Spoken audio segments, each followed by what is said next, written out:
হিমন্ত বিশ্ব শৰ্মা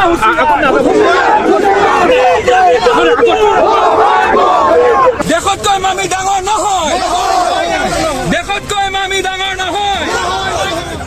কলিয়াবৰত কংগ্ৰেছৰ সময় পৰিৱৰ্তন যাত্ৰা।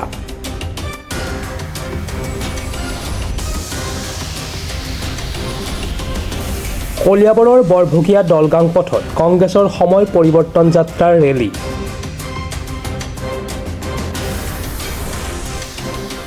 হাতে হাতে প্লেকাৰ্ড লৈ সমদল কৰি মুখ্যমন্ত্ৰীৰ পৰিয়ালৰ মালিকাধীন ভূমিৰ চৌহদৰ সন্মুখত প্ৰতিবাদ কংগ্ৰেছৰ।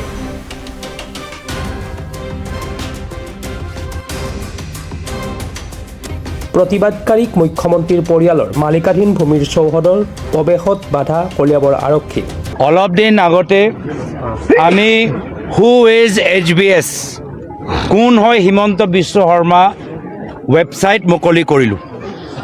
ৱেবছাইট মুকলি কৰা মূল কাৰণ হ'ল যে বাস্তৱভাৱে হিমন্ত বিশ্ব শৰ্মা ডাঙৰীয়া আৰু তেখেতৰ পৰিয়ালবৰ্গৰ অসমত কোনকেইটা ঠাইত কিমান শ বিঘা মাটি লৈছে আমিও নাজানো।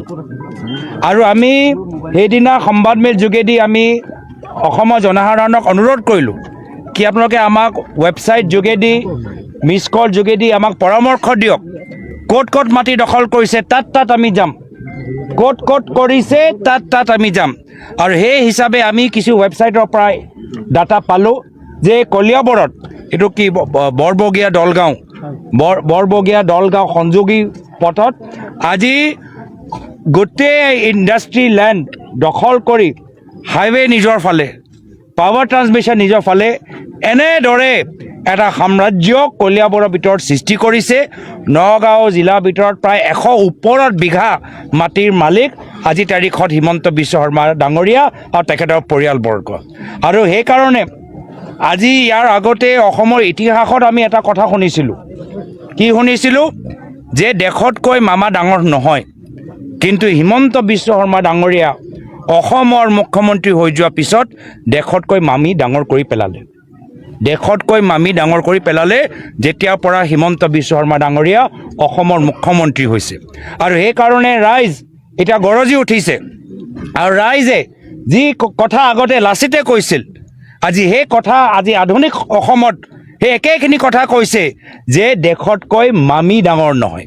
আৰু এই ক্ষেত্ৰত আমি ৰাইজৰ লগত আছোঁ, ৰাইজৰ লগত য'ত অন্যায় আজি কলিয়াবৰ জখলাবন্দ ৰাইজে আমাক ৱেবছাইট যোগেদি আমাৰ সহায় বিচাৰিছে, য'ত অসমৰ জনসাধাৰণে হিমন্ত বিশ্ব শৰ্মা ডাঙৰীয়া তেখেতৰ পৰিয়ালৰ অন্যায় আৰু অত্যাচাৰ বিৰুদ্ধে সহায় বিচাৰে, তাত আমাৰ কংগ্ৰেছ দল থাকিব, ৰাইজৰ লগত থাকিব। আৰু এইবাৰ অসমৰ ৰাইজ যুঁজিব আৰু অসম জিকিব। আজি আপোনাৰ এই যাত্ৰাত পাকিস্তানী এজেণ্ট গো বেক বুলি ধ্বনি দিছে একাংশই। এতিয়া প্ৰশ্ন হ'ল, এখন গণতান্ত্ৰিক দেশত এজন পাকিস্তানী এজেণ্টে মুকলিভাৱে এনেধৰণে ঘূৰি ফুৰিব পাৰেনে? কি ক'ব? এইখিনি কথা যিসকলৰ ওচৰত আইনৰ বিভাগৰ দায়িত্ব আছে, গৃহ বিভাগৰ দায়িত্ব আছে, তেওঁলোকক সোধক।